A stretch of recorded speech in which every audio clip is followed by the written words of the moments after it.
接下要来看的是新任的交通部长王国材，今仔日第一届用部长的身份到立法院交通委员会来报告，讲着要安怎来改革着台铁。伊讲，若是改革无成功，伊就会来离开。另外，台铁的新局长杜眉则拄拄啊讲，年底之前会来定出着合理的票价送到交通部。但是王国材随后佫讲，这个时阵讲票价调整并无合理。看起来，这交通部这两位新任的重要官员，敢若一开始都无对同。他们谈升官，我心中是改革啊。那如果改革没有成功，我就会自己离开。我跟委员报告。你有做好这样的准备？我做好这样的准备。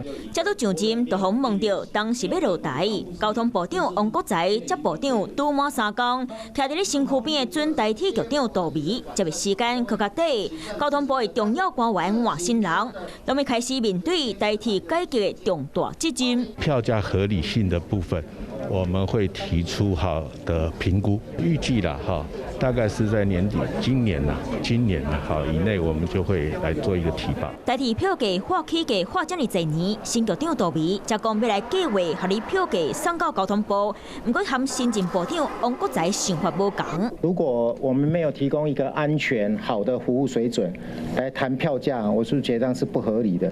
敢若台铁票价政策，两个人的想法无同。王国材和前部长林佳龙伫咧欢送会笑得真欢喜，嘛叫外界骂，敢是袂记你事过的代志。那一天露出笑容，不代表我对于家属没有同理心。我们现在都在处理这个事情。为台铁改革靠人事安排，甚至是每一个动作，王国材接交通部的第一天，就拢叫外界改注意。